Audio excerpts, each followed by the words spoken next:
포도주 되고 물이 포도주 되고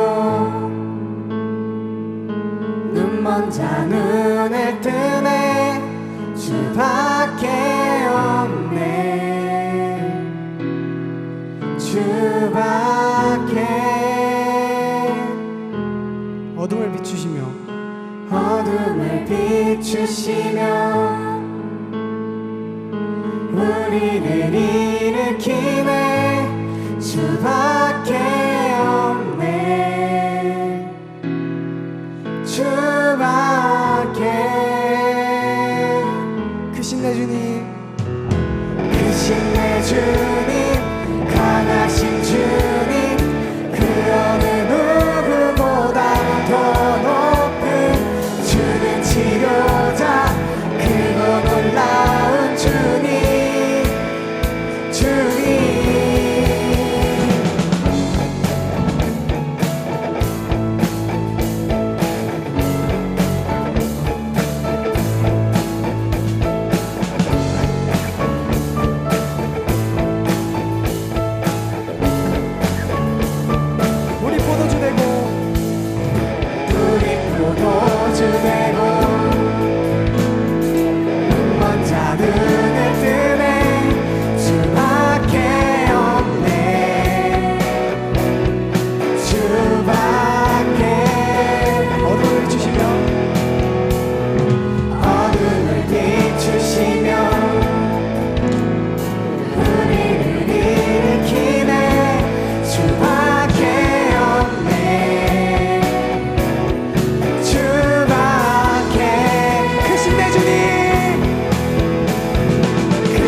주님 강하신 주님 그 어느 누구보다 더 높은 주는 치료자 크고 놀라운 주님 주님 크신 내 주님 크신 내 주님 강하신 주님 그 어느 누구보다 더 높은 주는 치료자 크고 놀라운 주님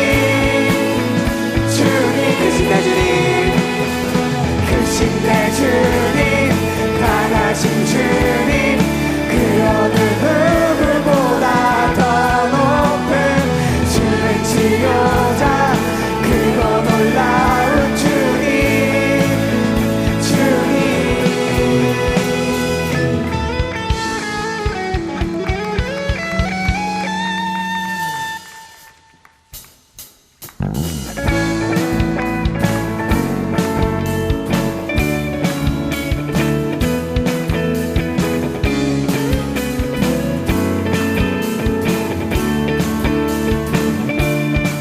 가장 낮은 마음,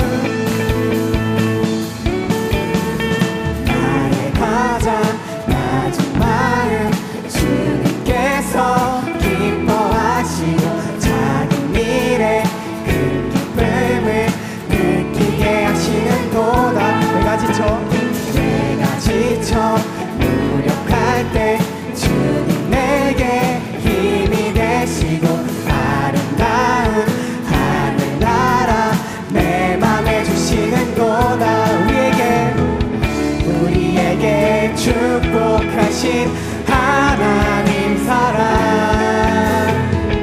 낮은 자를 높여주시고 아름다운 하늘나라, 아름다운 하늘나라 허락하시고 내 모든 것 예비하시네.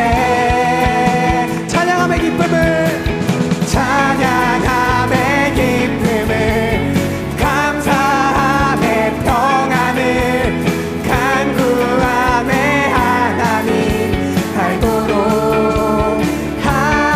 하셨네. 다시 한번 찬양합시다. 나의 가장 낮은 마음, 나의 가장 낮은 마음 주님께서 기뻐하시고 작은 일에 큰 기쁨을 느끼게 하시는도다. 내가 지쳐 무력할 때, 내가 지쳐 무력할 때 주님 내게 힘이 되시고 아름다운 하늘나라 내 맘에 주시는도다. 우리에게 축복하신 하나님 사랑, 낮은 자를 높여주시고 아름다운 하늘나라 허락하시고 내 모든 것 예비하시네. 찬양함의 기쁨을, 찬양함의 기쁨을, 감사함의 평안을, 간구함의 하나님 알도록 하셨네. 찬양함의 기쁨을, 찬양함의 기쁨을, 감사함의 평안을, 간구함의 하나님 알도록 하셨네. 우리에게 축복하신 하나님 사랑, 낮은 자를 높여주시고 아름다운 하늘나라 허락하시고 내 모든 것 예비하시네. 찬양함의 기쁨을, 찬양함의 기쁨을, 감사함의 평안을, 간구함의 하나님 알도록 하셨네. 찬양함의 기쁨을, 찬양함의 기쁨을, 감사함의 평안을, 간구함의 하나님 알도록 하셨네. 찬양함의 기쁨을 알게 하신 하나님을 찬양합니다.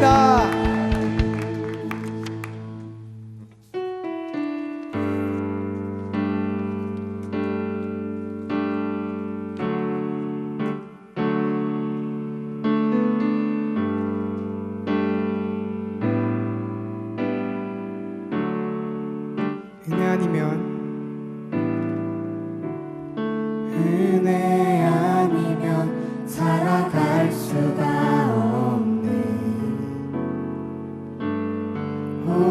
호흡마저도 다 주의 것이니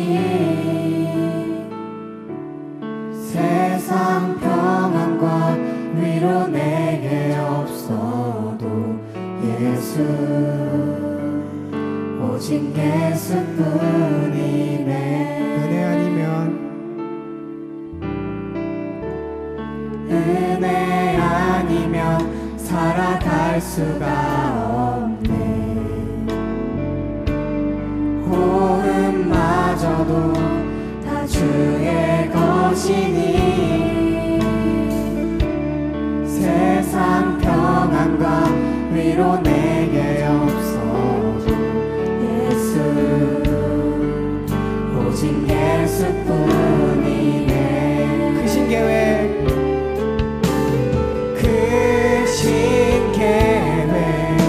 다 볼 수도 없고 작은 고난에 지쳐도 주께 묶인 나의 모든 삶 버티고 견디게 하시네.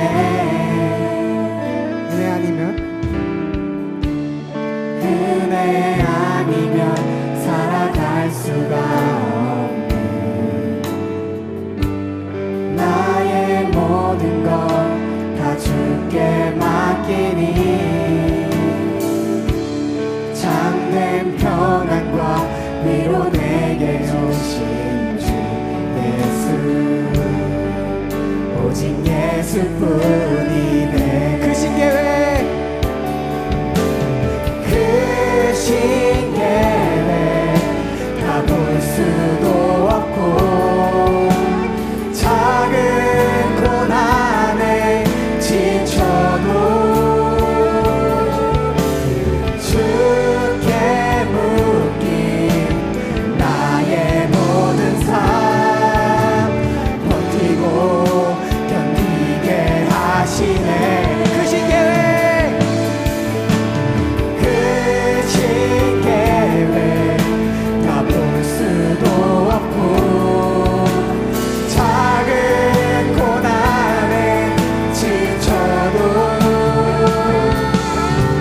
주께 묶인 나의 모든 삶 버티고 견디게 하시네. 크신 계획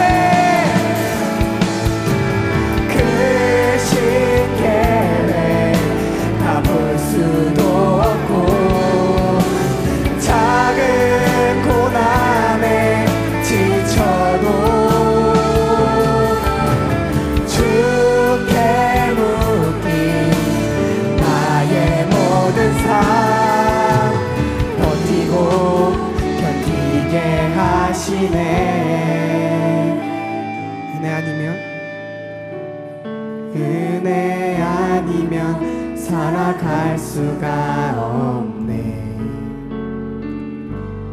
나의 모든 것 다 주께 맡기니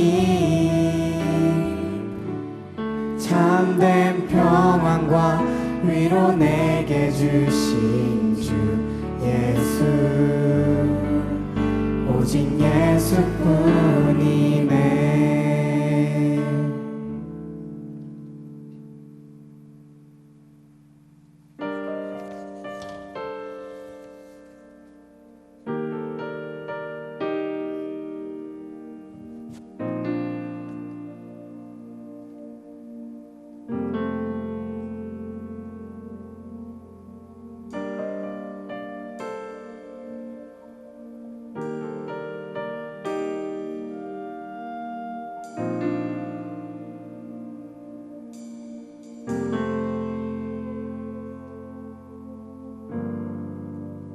걷고 있네 높은 언덕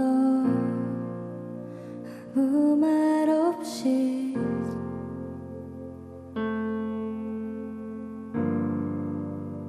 걷고 있네 거친 그 길 아무도 없이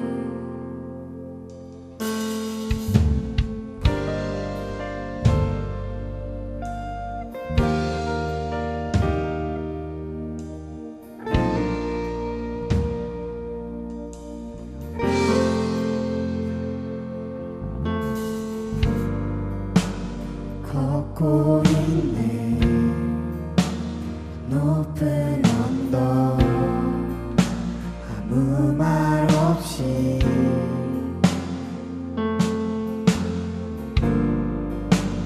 걷고 있네.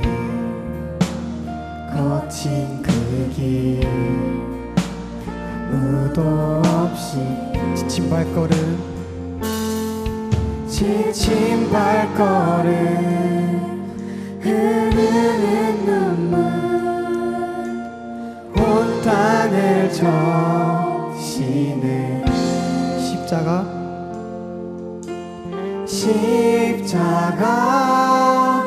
내 죄 사했네.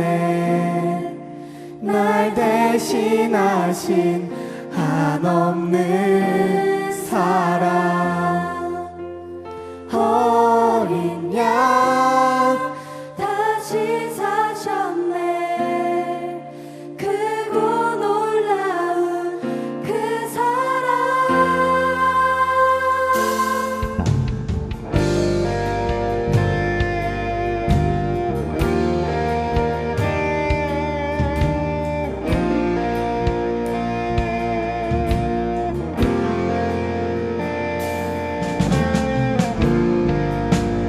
걷고 있네. 높은 언덕 아무 말 없이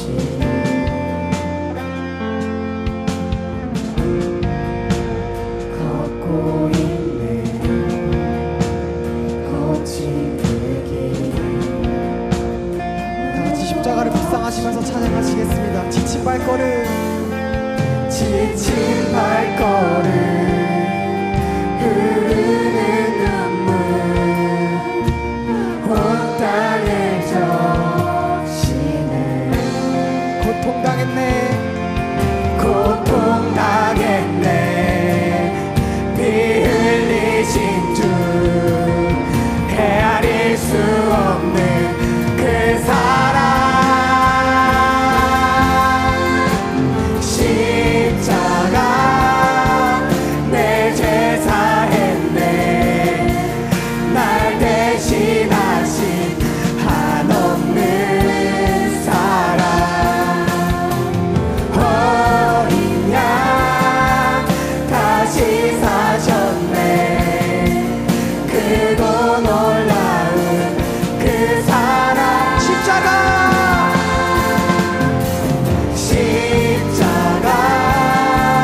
내 죄 사했네. 날 대신하신 한없는 사랑. 어린 양 다시 사셨네. 크고 놀라운 그 사랑.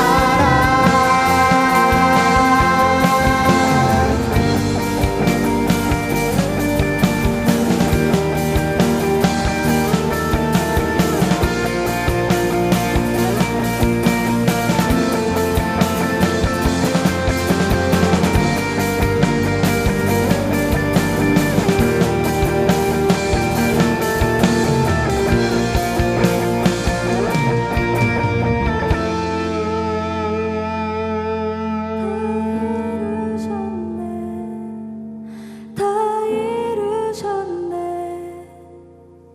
죄인 된 날 위하여 다 이루셨네. 다 이루셨네. 죄인 된 날 위하여 다 이루셨네. 다 이루셨네. 죄인 된 날 위하여 다 이루셨네 다 이루셨네. 다 이루셨네. 죄인 된 날 위하여 십자가 내 죄 사했네. 날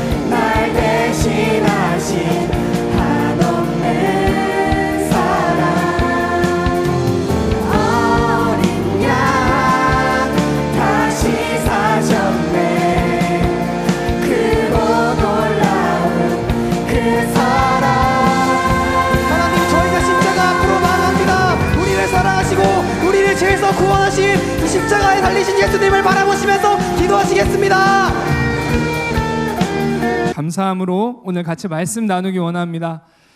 요한복음 8장 3절에서 11절 말씀입니다. 요한복음 8장 3절에서 11절 말씀입니다. 저와 여러분이 한 절씩 돌아가면서 읽고요, 마지막 11절은 다 같이 읽도록 하겠습니다. 서기관과 바리새인들이 음행 중에 잡힌 여자를 끌고 와서 가운데 세우고 예수께 말하되 선생이여 이 여자가 가늠하다가 쫓겨서 붙잡히나 모세는 율법에 이러한 여자를 돌로 치라 명하였거니와 선생은 어떻게 말하겠나이까? 그들이 이렇게 말하면 고발할 조건으로 고자여 예수를 시험하느라 예수께서 얼굴을 굽히사 손가락으로 하게 쓰시니 그들이 묻기를 맞이 아니하는지라 이에 일어나 이르시되 너희 중에 죄 없는 자가 먼저 돌로 치라 하시고 그들이 이 말씀을 듣고 양심의 가책을 느껴 어른으로 시작하여 젊은이까지 하나씩 하나씩 나가고 오직 예수와 그 가운데 섰는 여자만 남았더라. 예수께서 일어나사 여자에게 아무도 없는 것을 보시고 이르시되 여자여 너를 고발하던 그들이 어디 있느냐 너를 정죄한 자가 없느냐 대답하되 주여 없나이다. 주께서 이르시되 나도 너를 정죄하지 아니하노니 가서 다시는 죄를 범하지 말라 하시니라. 아멘. 같이 나눌 말씀의 제목은 죄를 이기는 방법입니다. 죄를 이기는 방법입니다. 여러분, 온라인이지만 계약을 다 하셨죠? 이제 오프라인 계약과 저희들이 얼굴을 보면서 예배 드리게 되는 이제 그날만 남아 있는 것 같아요. 기다리고 계시죠? 네. 여러분, 이제 계약을 했는데 방학을 어떻게 보내셨나요? 또 코로나 기간 여러분 죄에서 승리하셨나요?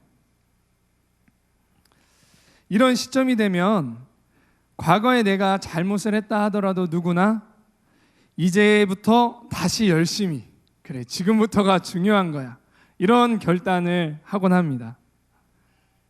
계약을 맞이한 여러분 중에는 방학 동안의 삶으로 인해서 굉장한 보람을 느끼는 그런 분들도 있을 거고요, 아니면은 실패감을 가진 친구들도 있을 거예요. 방학을 했을 때는 당찬 포부를 가지고 열심히 해보자고 했지만 코로나 사태가 생기고 또 늦잠을 자기도 하고 미디어를 절제하지 못해서 게임을 하기도 하고 음란물 등을 보며 죄에 넘어지는 모습이 있었던 친구들도 있었을 겁니다. 주변에 들리는 이런 소식들을 종합해 보면 이러한 상황이었지만 새로운 시점이 됐으니 그래 오늘부터라도 다시 열심히 해보자 라고 결단하는 친구들이 적지 않을 거라는 그런 생각이 듭니다. 마음속에 실패감과 좌절감, 어떤 패배감이 있지만 그래도 다시 안 할 수는 없잖아요. 계약을 했으니까. 그러니까 그래 열심히 오늘부터라도 하나님을 믿는 자로 죄를 이기면서 한번 살아보자, 이런 결단을 하기도 했을 겁니다. 새로운 결단, 이것은 우리에게 꼭 필요한 거예요. 이것이 굉장히 중요한 부분입니다. 그런데 죄를 이기기 위한 새로운 결단, 이것보다 더 중요한 것이 있어요. 내가 어떤 토대 위에 이러한 결단을 하느냐예요. 단순히 이제는 죄짓지 않고 육신대로 살지 않고 하나님의 말씀대로 열심히 살아봐야지 결단에서는 이전과 같은 결과를 이번 학기와 또한 다음 학기에 얻게 될 수도 있습니다. 성경에서는 좋은 열매를 맺기 위해서는 좋은 밭이 돼야 된다고 말씀하고 있고요, 또 좋은 결과를 더 좋게 하기 위해서는 우리가 새 가죽 부대가 되어야 된다라고 말씀을 하고 계세요. 내가 서 있는 믿음의 기초가 무엇이냐? 어떤 토대 위에 죄를 이기기 위한 새로운 결단을 하느냐? 이것에 따라 앞으로 맺게 될 삶의 열매들, 이번 학기 여러분들이 맺게 될 삶의 열매들, 하나님과의 영적인 관계는 큰 차이를 만들게 됩니다. 크게 본다면 우리의 믿음의 기초를 두 가지로 한번 볼 수 있어요. 하나는 나와 율법, 또 하나는 예수님과 은혜입니다. 믿음의 기초가 나인 사람은요, 어떤 일을 할 때 나를 신뢰해요. 그래, 지금까지 내가 실패했지만 나 할 수 있어. 남들 다 하는데 나라고 못할 거 없잖아. 내가 마음을 안 먹어서 그렇지, 마음만 먹으면 진짜 잘할 수 있어. 죄 그까짓 이겨낼 수 있어. 하나님의 말씀대로 다시 한번 살아볼 수 있어. 나는 할 수 있어. 이런 결단을 합니다. 어떤가요, 여러분? 굉장히 좋은 결단이죠. 네, 바람직한 결단이죠. 네, 맞아요. 하지만 이러한 결단은요, 온전한 결단, 온전한 기초라고 할 수는 없습니다. 왜냐하면 나를 신뢰해서는 내가 노력하는 것 자체로는 죄를 이길 수 없기 때문이에요. 나를 신뢰하는 이 믿음의 기초를 다른 말로 하면 율법에 기초한 신앙이라고 할 수 있어요. 은연중에 내가 열심히 하면, 그래도 열심히 하면 율법을 다 지킬 수 있다고 생각하고, 율법을 지키는 것으로 죄를 이기고 의로워질 수 있다고 생각하고 있기 때문인 거죠. 반면에 믿음의 기초가 예수님인 사람은 예수님의 은혜를 신뢰하고 의지합니다. 나는 할 수 없지만 예수님의 은혜가 나를 온전하게 함을 믿는 거죠. 죄를 이기는 것은 내 노력이나 율법이 아니라 은혜인 것이에요. 내가 나와 율법을 바라보고 있느냐, 아니면 예수님과 은혜를 바라보고 있느냐, 이것을 통해서 내 믿음의 기초가 무엇인지를 알 수 있습니다. 여러분, 지금 어떤 결단을 하고 계시고 어떤 것을 바라보고 계시나요? 우리가 죄를 이기기 위해서는 믿음의 기초를 바꿔야 해요. 이번 학기 죄에서 우리가 승리하기 위해서는 우리의 믿음의 기초가 달라져야 하는 것입니다. 토대를 바꾸지 않고 패배감, 좌절감, 실패감들 그냥 눌러놓은 채 새로운 결단을 한들 더 큰 좌절감, 더 큰 패배감, 더 큰 실망감을 경험하게 될 수 있어요. 제 경험입니다. 내 삶과 신앙에서 가장 중요한 믿음의 토대는 은혜가 돼야 합니다. 그래야 죄를 이길 수 있어요. 왜냐하면 은혜가 가장 강한 것이기 때문이에요. 여러분, 우리 은혜라는 말 들으면 어떠세요? 저도 은혜라는 말을 들을 때 좀 식상하다, 좀 이런 생각을 하기도 했어요. 은혜라는 말을 듣는 순간에 안다고 생각하거나 기대감이 사그라들지는 않나요? 너무 좀 식상하다, 이런. 그리고 뭔가 은혜? 굉장히 약해 보이는데 막 돌파, 막 결단, 막 뭐 이래야 좀 뭐 강해 보이는 것 같고. 근데 그렇지 않습니다. 은혜 위에 서 있는 사람, 은혜 안에 있는 사람은 넘어지지 않아요. 그 사람이 가장 강한 사람입니다. 반면에 내 힘을 의지하고 율법이라는 토대 위에 서 있는 사람은 내 힘으로 하려다가 부러지거나 넘어졌을 때 실패감, 좌절감 속에서 쉽게 헤어나오지 못해요. 깊은 수렁으로, 오히려 더 깊은 어둠 가운데 더 빠져버려요. 우리 신앙의 롤모델로 예수님을 가장 닮았다라고 우리가 생각할 수 있는 신앙의 인물을 꼽으라면 여러분 누구를 보통 꼽죠? 네, 그 바울을 우리가 보통 꼽죠. 바울은 수많은 교회를 개척했고요, 수많은 핍박 속에서도 믿음을 배반하지 않았습니다. 정말 돌에 맞아서 거의 죽었는데도 믿음을 잃지 않았어요. 그 예수님을 너무나 뜨겁게 사랑했습니다. 그리고 끝까지 사명을 완수했던 이 바울이 가장 사랑하는 제자에게 뭐라고 얘기했는지 아세요? 너는 나처럼 모든 핍박과 환난을 마음을 강하게 먹고 끝까지 견뎌내야 한다 라고 했을 것 같지만 이렇게 얘기합니다. 디모데후서 2장 1절 말씀이에요. 우리 다 같이 큰 목소리로 한번 읽어보겠습니다.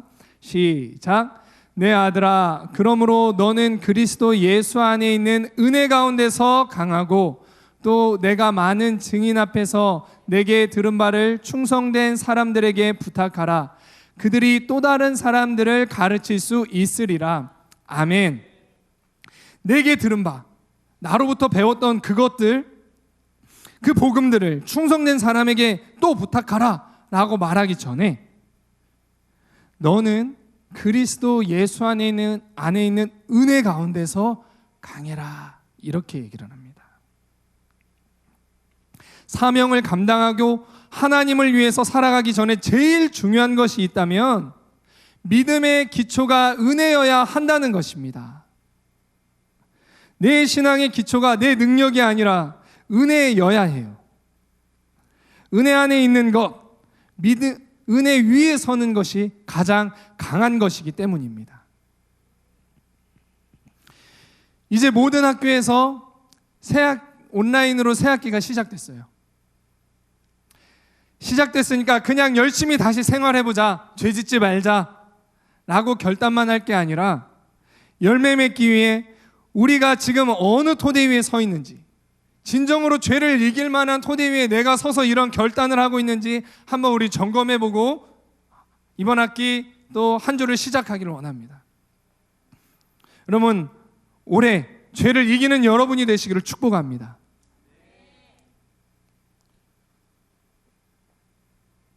오늘 본문 말씀은요, 여러분도 잘 알고 계실 거예요. 간음죄, 음란죄를 짓고 현장에서 붙잡힌 여인에 대한 말씀입니다. 이 여인은 예수님을 통해서 죄를 이기는 은혜를 경험하고 은혜 위에 서게 됩니다. 한 죄인을 은혜 위에 세우시는 예수님을 통해 우리도 어떻게 은혜 위에 서서 죄를 이길 수 있는지 보겠습니다. 죄를 이기는 은혜 위에 서기 위해서는 먼저 죄사함의 은혜를 경험해야 합니다. 죄를 이기는 은혜는 바로 죄사함의 은혜인 것입니다. 예수님이 사람들에게 하나님의 나라에 대해서 가르치고 계셨어요. 그때에 현장에서 간음한 여인이 이 종교인들, 서기관, 바리새인들에게 붙잡혀서 예수님 앞에 놓입니다. 사람들은 그 여인을 예수님을 시험하려고 예수님 앞에 뒀어요. 예수님이 율법대로 그 여인을 돌로 치라고 하면은 예수님이 지금까지 스스로 보여왔던 그 행보와는 어긋나게 되는 것이고 또 로마의 법을 어기게 되는 것이에요. 왜냐하면 이스라엘은 로마의 속국이었기 때문에 사형을 집행할, 사형을 구형할 그럴 권한이 없었기 때문이에요. 근데 반대로 또 예수님이 이 여인을 돌로 치지 말라 그렇게 얘기를 하면 어떻게 돼요? 예수님이 율법을 어기는 것이 되기 때문에 예수님을 이스라엘 사회에서 그냥 추방할 수 있게 되는 것입니다. 이 사람들, 그곳에 모였던 종교인들과 사람들은 아마도 예수님을 로마법 위반 쪽으로 고소하려고 했던 것 같아요. 왜냐하면 이미 돌을 다 들고 모여 있었거든요. 그들은 당연히 여인은 돌로 쳐서 죽여야만 하고 예수님은 로마에 고소하려고 하는 것, 그것이 그들의 생각이었습니다. 하지만 예수님은 돌에 맞아서 죽을 수밖에 없는 그 여인을 지키셨고 여인의 죄를 사해 주셨어요. 먼저 죄를 지은 이 여인의 모습에 대해서 보겠습니다. 여인은 죄를 짓지 않으려고 했지만 이미 죄를 멈출 수 없었어요. 그것이 죄라는 것을 알았지만 한 번, 두 번 계속 죄의 유혹에 넘어졌어요. 어쩌면 반복되는 죄를 지으면서 자신에 대한 큰 실망감, 실패감으로 자포자기한 심정을 가지고 있었을 것입니다. 자신의 힘으로 죄를 이겨낼 수가 없었어요. 후회를 하지만 이미 늦어버린 상황이 된 거예요. 여인의 죄가 사람들에 의해서 발각됐고 여인에게 현재는 율법에 의한 죽음의 심판만을 기다리고 있었습니다. 여인은 자신이 지은 음란죄로 정죄와 수치심을 느끼며 죽음을 기다리고 있었어요.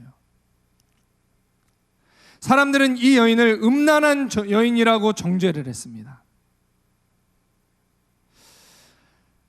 하지만 이 여인의 모습은 우리의 모습과 다르지 않아요. 죄인 줄 알지만 한 번, 두 번 계속해서 죄를 짓고 죄의 유혹을 이기지 못하죠. 겉으로는 경건한 것처럼 교회에 나오고 친구들을 만나지만 속에는 거짓과 음란과 불순종을 품고 있죠.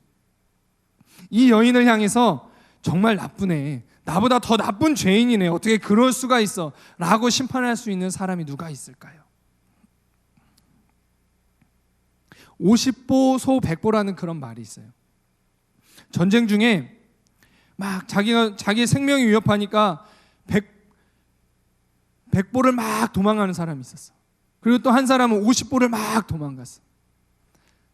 둘 다 어떤 사람이에요? 둘 다 도망자죠. 근데 50보 도망간 사람이 100보 도망간 사람 보고 에이 도망자 저 비겁한 사람 이렇게 얘기한다는 것 자체가 참 우스운 일이죠. 거기서 거기죠. 마찬가지입니다. 나는 이 여인과 같은, 어쩌면 이 여인보다 더 악한 죄인일지 몰라요. 죄는 내 힘으로 이길 수 없어요. 교만하지 말아야지 해도 교만하고, 게으르지 말고 하나님 말씀 듣고 하나님과 대화하며 기도해야지 해도 게으름을 이길 수 없고, 음란물 하나 끊으려고 해도 끊지 못하는 게 죄를 사랑하는 죄인 된 바로 나의 모습입니다. 죄인 된 우리에 대해서 깊이 알아야 할 것은, 우리는 죄를 지어서 죄인이 아니라 죄를 지을 수밖에 없는 죄인이라는 거예요. 우리는 겉으로는 착해 보이고 경건해 보일지 몰라도 속에는 죄성을 가진 죄인입니다. 코로나로 방학이 길어지면서 여러분 특히 이번 방학 때 이걸 많이 경험하셨을 것 같아요. 먼저 우리가 죄를 이기는 은혜 위에 서는 것은, 나는 죄를 이길 수 없는, 죄를 사랑하는 죄인이라는 것을 인정하고 깊이 깨닫는 것에서부터 시작이 됩니다. 여인은 수치와 정죄 속에서 죽음만을 기다렸어요. 돌로 내리치는 그 심판을 기다리고 있었어요. 그런데 예수님이 이 여인을 지켜주십니다. 작은 두 번째, 여인을 지키시는 예수님이에요. 예수님은 여인을 정죄하며 돌로 쳐서 죄에 대해 심판하려는 사람들을 향해서 무언가 땅에 이렇게 쓰시기 시작해요. 뭐라고 쓰셨는지 정확하게 알 수는 없지만 이후 사람들의 행동을 보면 대략 예측할 수 있어요. 예수님이 바닥에 막 이렇게 쓰시니까 사람들이 점점 잠잠해지기 시작합니다. 예수님은 자신은 의인인 것처럼 여인을 돌로 치려는 사람들의 죄와 그들이 지키지 못하고 있는 그 율법을 기록하셨을 것 같아요. 조금 전까지만 하더라도 그 여인을 돌로 치기 위해서 웅성댔던 그러한 사람들이, 금방이라도 돌을 던지려고 했던 그 사람들이 잠잠해지기 시작했어요. 예수님이 그들의 죄를 보게 하시자 잠잠해지기 시작합니다. 그리고 예수님은 그들에게 말씀하십니다. 너희 중에 죄 없는 자가 돌로 치라. 아무도 그 여인을 돌로 칠 수 없었습니다. 그곳에 있던 사람들은 다 양심의 가책을 받아서 돌을 내려놓고 흩어졌어요. 예수님은 하나님의 은혜로, 지혜로 그 여인을 지키셨지만 자신을 고소해서 목숨을 앗아가려는 종교 지도자들 앞에서 목숨을 내놓는 갑질을 하시며 여인을 지키신 거예요. 예수님은 여인뿐 아니라 자신도 죽일 음모를 가진 그들과 하나님의 지혜로 맞서신 것입니다. 여인을 지키시기 위해 이런 위험한 마찰과 영적 전쟁을 포기하지 않으셨어요. 예수님 혼자 위기를 모면하려고 하시지 않고 죄와 수치로 두려움으로 벌벌 떨고 있는 그 여인을 예수님은 지키셨습니다. 예수님은 죄인인 나를 외면하지 않으세요. 오히려 자신의 목숨을 내놓는 갑질을 통해서라도 죄로 인해 슬피 울고 있는 나를 정죄와 수치, 고소로부터 지켜내시는 분이십니다. 어떻게 해요? 자신이 그 수치와 조롱, 정죄, 채찍을 감당하심으로 나를 보호하고 살리세요. 예수님의 이러한 성품이 나타나신 사건이 바로 십자가 사건입니다. 이사야서 53장 5절 말씀이에요. 우리가 고난주간에 같이 한번 봤던 말씀인데 다시 한번 이 말씀을 의미를 기억하며 읽길 원합니다. 같이 한번 읽어보겠습니다. 시작. 그가 찔림은 우리의 허물 때문이요 그가 상함은 우리의 죄악 때문이라. 그가 징계를 받음으로 우리는 평화를 누리고 그가 채찍에 맞음으로 우리는 나음을 받았도다. 아멘. 예수님은 한 여인을 자신의 목숨을 걸고 지키셨던 것처럼 죄인된 나를 살리시기 위해서 십자가에서 대신 맞으시고 조롱당하시고 수치당하셨어요. 암탉이 알을 품듯 무수히 많은 공격과 조롱과 정죄의 돌들이 날아올 때에도 예수님은 그것을 자신이 직접 맞으심으로 나를 지키셨습니다. 나를 살리신 거예요. 이것이 죄인된 나를 향한 예수님의 은혜예요. 죽음으로 나를 살리신 사랑이 예수님의 십자가 사랑입니다. 예수님이 여인을 지켜내시지 않았다라고 한다면, 예수님이 그 갑질을 치르시지 않았다라고 한다면 여인은 돌에 맞아서 죽었어요. 그러나 예수님이 그 갑질을 하신 것입니다.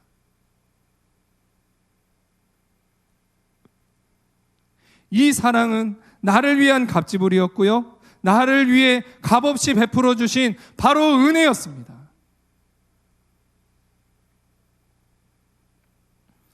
사람들이 다 떠나고 여인과 예수님만 남았을 때 예수님은 여인에게 물어보십니다.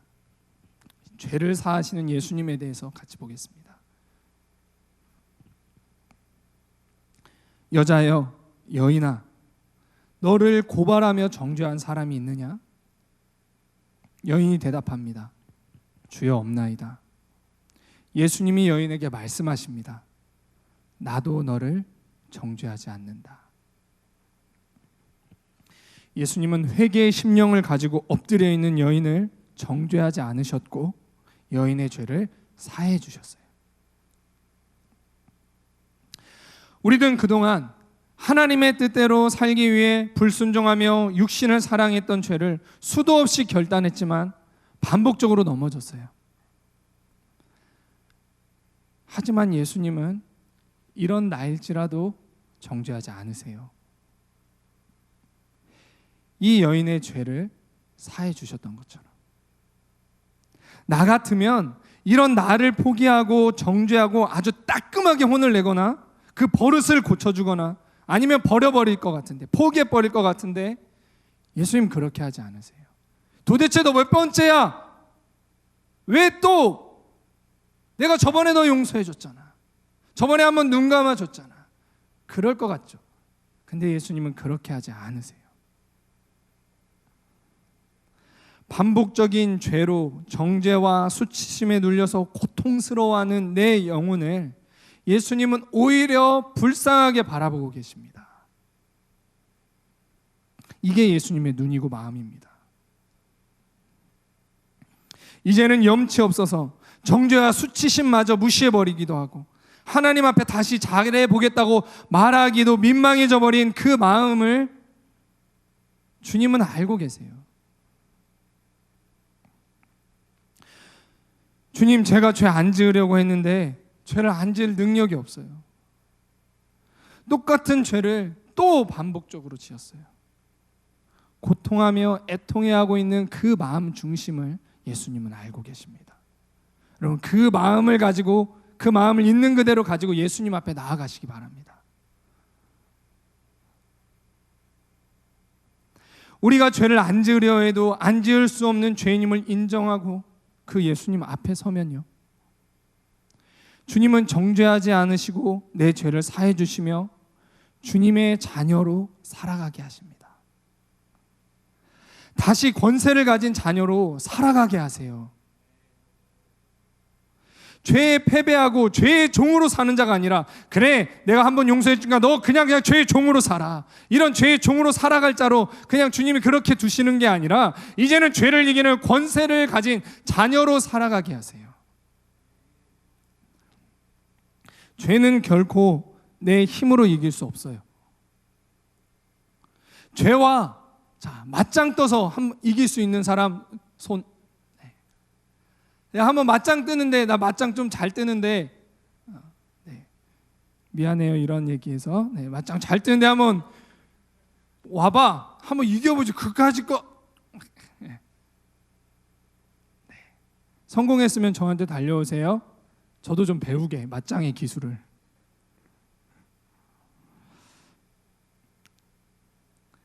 우리 지민이가 싸움을 잘한다고 해서, 자 이리 와봐, 내가 이번에 새 학기 결단했어 해서 싸운다고 해도 이길 수 없어요.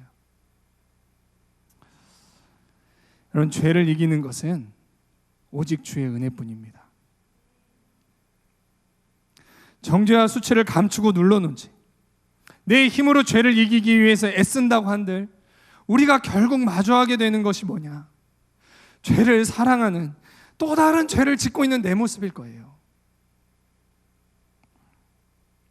그러나 정죄하지 않으시고 죄를 사해 주시는 예수님의 은혜를 경험하고 의지하면요, 그 은혜가 죄를 이기게 합니다. 부끄럽지만 저의 과거를 고백하고 예수님께서 제게 하셨던 그 은혜들을 좀 나누기를 원합니다. 군대에 있을 때였어요. 군대에 있을 때 군 교회에서 찬양 인도도 했고요. 남들 교회도 안 와. 저 밑에 있어. 근데 나는 군 교회 가서 찬양 인도도 했고 1대1로 성경 공부도 했어요. 그런데 저는 혼자 있을 때 음란물을 보면서 즐기는 이 죄를 이길 수 없었습니다. 간부로 복무했기 때문에 군대에 있었지만 혼자만의 시간과 그런 공간들이 있었어요. 혼자 있을 때는 죄 짓고 교회에서는 찬양 인도도 하는 게 제 모습이었어요. 전역할 때가 됐을 때 저에게 참 많이 실망했습니다. 정말 많이 실망했어요. 그리고 하나님의 단을 더럽힌 죄에 대한 눌림으로 스스로를 정죄하고 있어요. 아니, 찬양 인도도 하잖아. 너 다른 사람이랑 성경 공부도 하잖아. 그랬던 제가 더러운 죄 짓고 그 거룩하신 하나님을 예배하는 그 단 위에 서서 네 그 종교적인 모양으로 그렇게 예배 인도도 하고 그렇게 했잖아. 이 정죄감, 이것이 굉장히 저를 많이 눌렀습니다. 하나님을 위해서 다시 살려고 해도 정말 이제 염치가 없었어요. 그러면 이제 주님 곁을 떠나야 되나? 주님 곁을 떠날 수는 없잖아요. 내가 떠나서 어딜 가? 그 주님이 생명인데.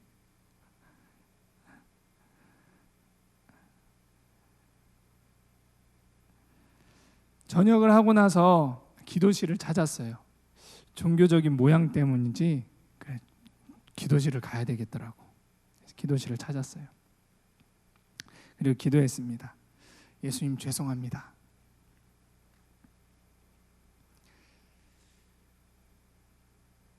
또 넘어졌어요.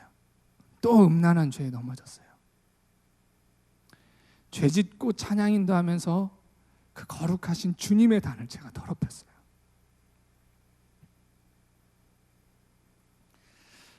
예수님, 제가 이제 주님을 위해서 뭔가 더 큰 일, 주님 제가 더 큰 일 한번 해보겠습니다. 주님을 위해서 내 인생 다 드리겠습니다.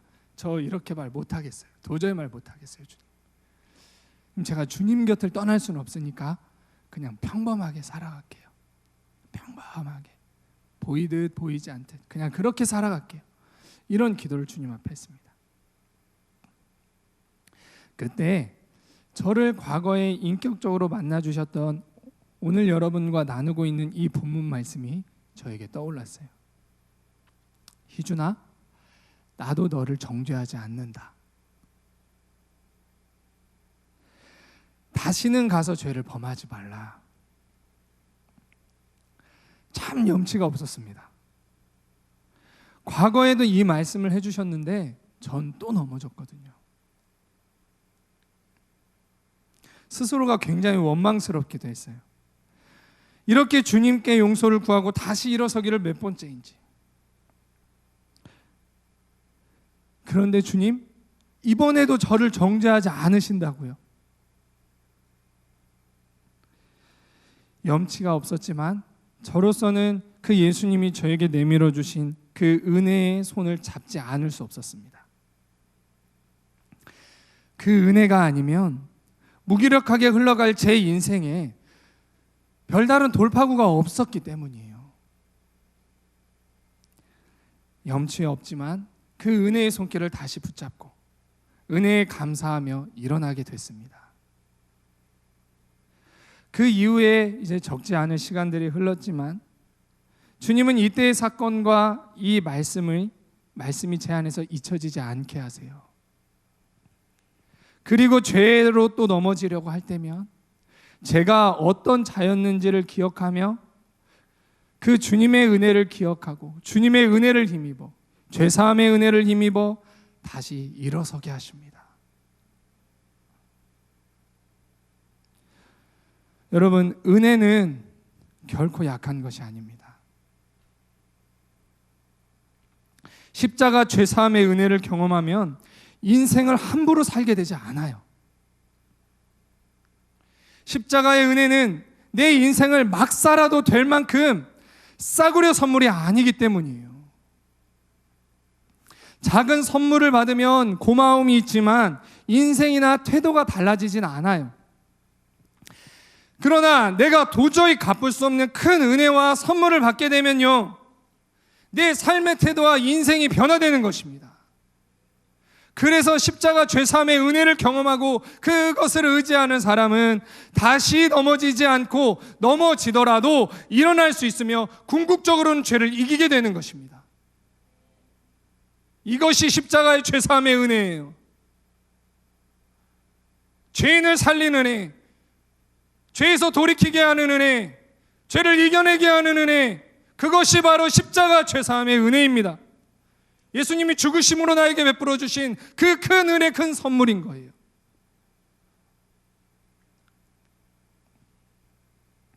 죄인 우리가 죄를 이기는 삶을 살기 위해서는 먼저 주님의 죄사함의 은혜가 필요해요.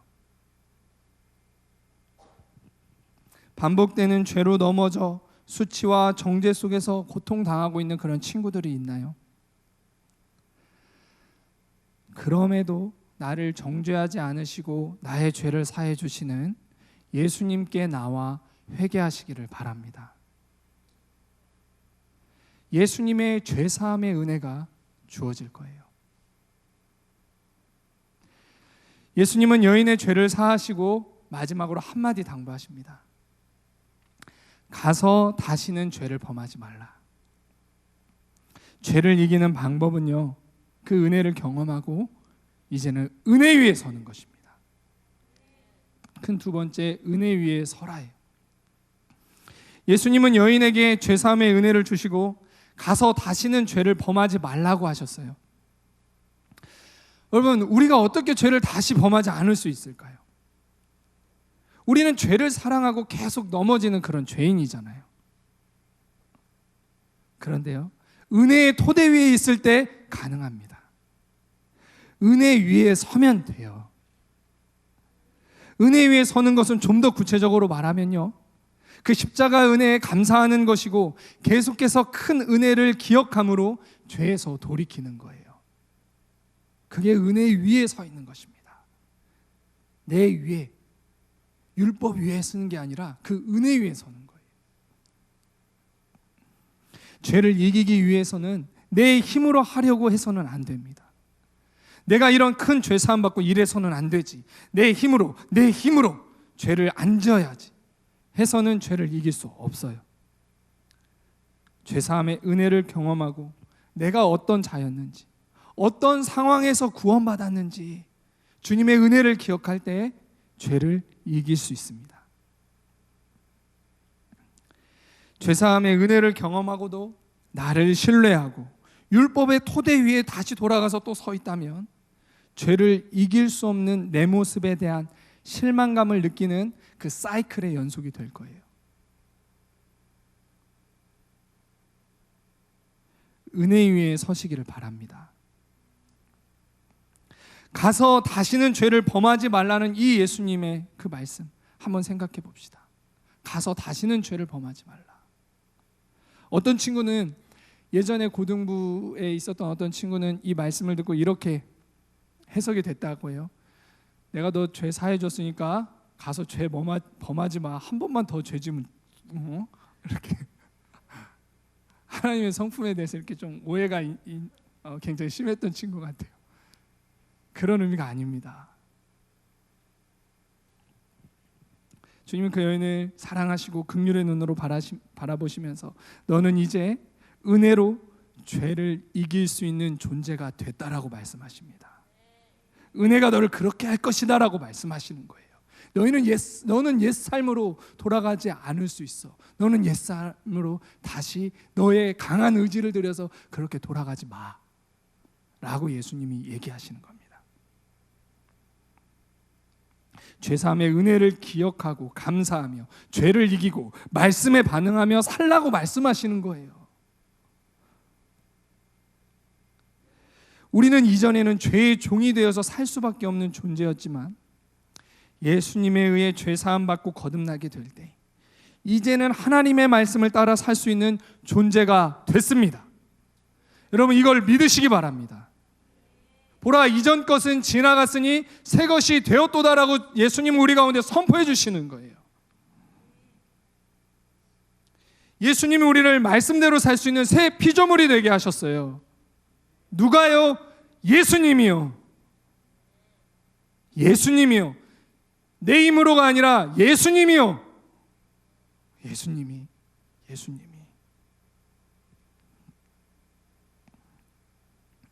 죄를 사랑하고 죄의 종되었던 이 여인은 이때 이미 돌에 맞아서 죽은 겁니다.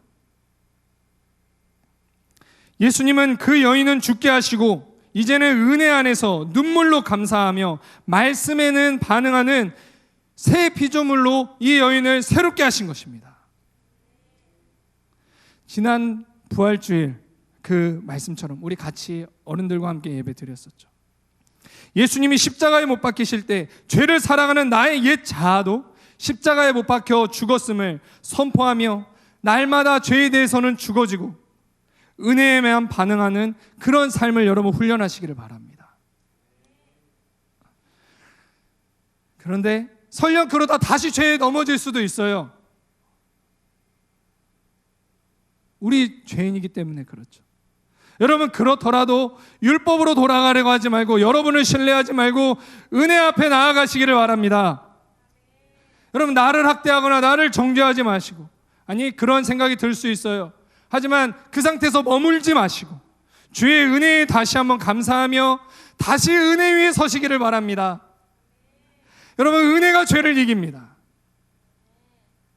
궁극적으로 그러면 여러분들은 그 은혜 때문에 죄와 멀어지게 될 거예요. 어느 순간 주를 위해서 살아가는 내 삶의 모습들, 주를 위해서 살아가는 것에 대한 감사와 기쁨이 충만한 내 모습들, 그 모습을 여러분들이 보게 될 것입니다. 마지막 결론이에요. 우리는 이미 죄와 싸움에서 많이 졌어요. 오늘 우리가 이것을 기억합시다. 한 가지 기억합시다. 죄를 이기는 것은 내 열심과 노력, 열정이 아니라 바로 십자가의 은혜입니다. 죄인된 나를 정죄하지 않으시고 죄를 사하신 예수님을 바라보며 은혜 위에 서서 남은 한 해, 남은 인생을 달려가시기 바랍니다. 사단이 원하는 것은 뭐냐면요, 여러분 자신을 신뢰하게 하는 것입니다. 율법의 토대 위에 다시 돌아가게 하는 거예요. 법아 은혜 아무것도 아니잖아. 네 힘으로 하나님도 너 받아주실 것 같아? 너 용서해 주실 것 같아? 다시 율법에 돌아가게 해요. 그러면 어떻게 돼요? 우리가 종교에 빠지는 거예요. 그러나 우리가 은혜 위에 서면 날마다 감사합니다. 날마다 눈물이 있습니다. 나 같은 죄인 살리신 그 예수님, 그 십자가의 은혜 감사합니다. 이렇게 되는 것입니다. 여러분, 은혜 위에 서십시오. 내 모습이 싫고 화가 나고 짜증나고 원망스럽고 도저히 견딜 수 없다 할지라도 그런 여러분을 위해서 예수님은 죽어주셨어요. 그런 여러분을 예수님은 사랑하고 계시고 아끼고 계십니다. 나를 살리시기 위해 십자가 지신 예수님을 바라보며 은혜로 감사하며 다른 모든 일들을 하시기를 바랍니다. 율법으로 돌아가지 마세요. 나를 신뢰하지 마세요.